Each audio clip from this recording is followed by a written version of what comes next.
विद्यार्थी मित्रांनो नमस्कार. आपल्या डेली करंट अफेअर सिरीजमध्ये मी अमोल बागडे आपल्या सर्वांचं स्वागत करतो आपल्या नारायण आयएस अकॅडमीच्या यूट्यूब चॅनलवरती. चला तर आजचे करंट अफेअर सुरू करूया आपण. याच्यामध्ये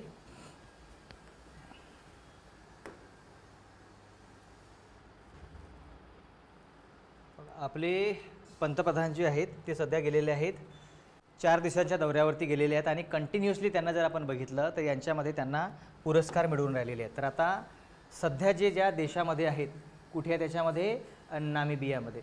सध्या कुठे आहेत हे नामिबियामध्ये आहेत आणि या नामिबियाचा सुद्धा त्यांना काय भेटलेला आहे, याच्यामध्ये सर्वोच्च पुरस्कार भेटलेला आहे. त्याला काय म्हटलेलं आहे, the order of the most ancient Welwitschia mirabilis. काय म्हटलेलं आहे, वेलविशिया मिराबिलिस हा त्यांचा सर्वात हायस्ट पुरस्कार मिळालेला आहे.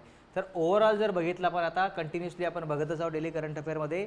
काल आपण बघितलं होतं, कालचा जो होता पुरस्कार याच्यामध्ये तो ब्राझीलचा होता.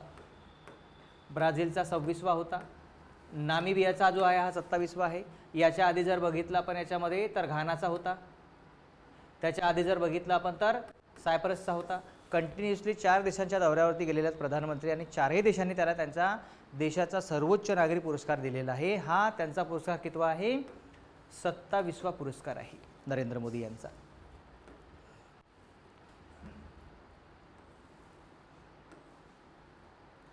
चला त्याच्यानंतर बघा आता याच्यामध्ये हा एक नवीन याच्यामध्ये सुरू केलेला आहे योजना, एक अभियान सुरू केलेलं आहे प्रधानमंत्र्यांनी. कोणता, धरती आबा जनभागीदार अभियान.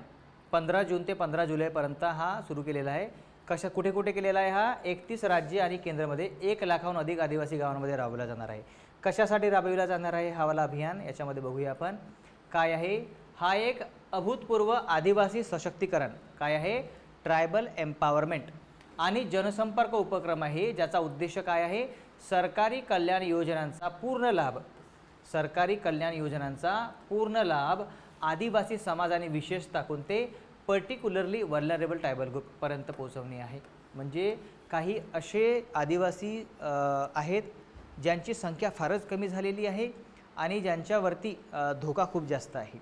जसं की आता महाराष्ट्रामध्ये जर आपण बघितलं PVTG, तर आता काही गोंडमाडिया आहे किंवा कोरकू आहेत, अशा आदिवासी जमाती ज्यांच्या संख्या फार कमी झालेल्या आहेत आणि त्यांच्यावरती लुप्त होण्याचा धोका जरा जास्त आहे, अशा यांना PVTG म्हटलेलं आहे. पूर्ण भारतामध्ये काही 70 ते 75 अशा त्या PVTG आहेत त्याच्यामध्ये.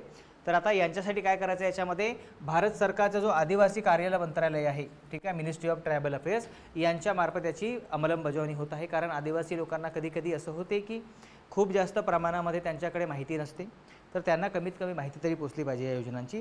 त्या उद्देशाने हा कार्यक्रम सुरू केलेला आहे. कोणता, याच्यामध्ये दाजा.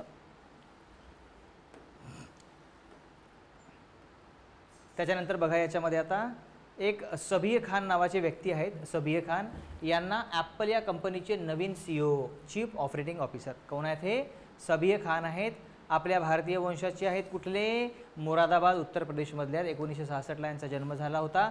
शालेय काळामध्येच ते कुठे झाले होते, सिंगापूरला स्थलांतर झालेले होते.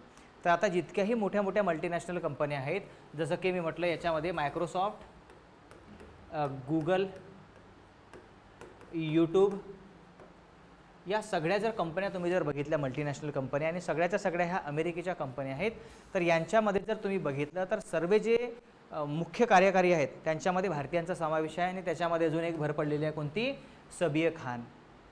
याच्यामध्ये मायक्रोसॉफ्टमध्ये बघितलं तर आपण बघितलं तर कोण आहेत, आपले सत्या नडेला आहेत. गुगलमध्ये सुंदर पिचाई आहेत, है ना. तर आता त्याच्यामध्ये काय ॲड झालेलं अजून, आता ॲपल ही जी कंपनी आहे, फोन मेकिंग कंपनी आहे अमेरिकेची, त्याच्यामध्ये सबिह खान यांचा समावेश करण्यात आलेला आहे. आता हे जे त्यांचे जे CEO आहेत, टिम कुक, त्यांच्यानंतर दुसऱ्याच नंबरवरती आहेत हे, ठीक आहे.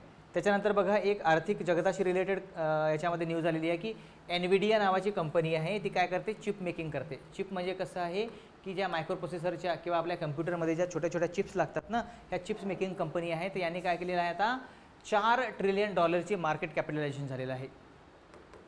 $4 ट्रिलियन. $1 ट्रिलियन म्हणजे किती होते, 1000 बिलियन. 1 बिलियन म्हणजे किती होते, 1000 मिलियन, आणि 1 मिलियन म्हणजे किती होते, जवळपास 10 लाख.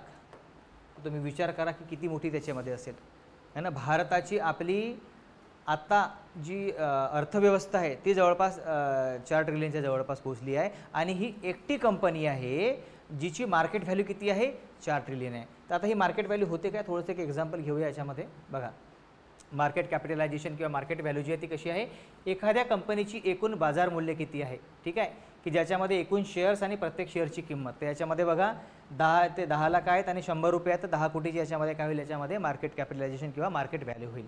तर आता याच्यामध्ये जर ही जर कंपनी बघितली आपण, कशासाठी वापरतात, कंपनी किती मोठी आहे हे समजायसाठी, गुंतवणूकदारांना सुद्धा होते आणि शेअर बाजारात कंपनीचा प्रभाव ओळखण्यासाठी मार्केट कॅपिटलायझेशन किंवा मार्केट जी व्हॅल्यू आहे त्याचा वापर करण्यात येतो. त्याच्यानंतर बघा आता त्याच्यामध्ये एक नवीन टुरिझम येऊन राहिलेला आहे, कोणतं, डार्क टुरिझम किंवा गडद पर्यटन किंवा अंधारमय पर्यटन म्हणतात. तर हे पर्यटन कोणत्या ठिकाणी होते, ज्या ठिकाणी पर्यटन करणे जिथे मृत्यू, आपत्ती, युद्ध, हिंसा किंवा शोकांतिका घडलेल्या आहेत. जसं की बघा आता जालियनवाला बाग, जसं की बघा सेल्युलर जेल अंदमान निकोबार, जसं की बघा भोपाल गॅस स्ट्रॅटेजी, किंवा तुम्ही रिसेंटमध्ये जर बघाल आता तर आपल्या भारतामध्ये कुठे झालेला होता इन्सिडेंट, अहमदाबादमध्ये झालेला होता, प्लेन क्रॅश झालेला होता. तर लोक तिथे पण जाऊन बघून राहिलेले आहेत. ठीक आहे, याला मोर्बिड क्युरिओसिटी म्हणतात. याला काय म्हणतात, मोर्बिड क्युरिओसिटी म्हणतात, की लोक तिकडे जायसाठी उत्सुकता असतात. तर आता याच्यामध्ये जर आपण बघितलं मोर्बिड क्युरिओसिटी म्हणजे काय होते बघा, अशी उत्सुकता जी भीषण दुःखद किंवा धोकादायक गोष्टीबद्दल असते आणि सामान्यतः अस्वस्थ करणाऱ्या किंवा समाजात वर्ज्य मानल्या जातात. पण आपल्याला एखादी गोष्ट पाहायला भीती वाटते पण तरीही ती पाहण्याची ओढ असते. हीच काय असते, मोर्बिड क्युरिओसिटी असते आणि ही कुठे आहे, डार्क टुरिझममध्ये आजकाल बघायला मिळत आहे. तर हे होते मित्रांनो आजचे काही आपले करंट अफेअर्स. तुम्हाला व्हिडिओ जर आवडला असेल तर जरूर आम्हाला नक्की कळवा, चॅनलला लाईक करा आणि सबस्क्राईब करा आणि आम्हाला मोटिवेशन देत राहा. थँक्यू.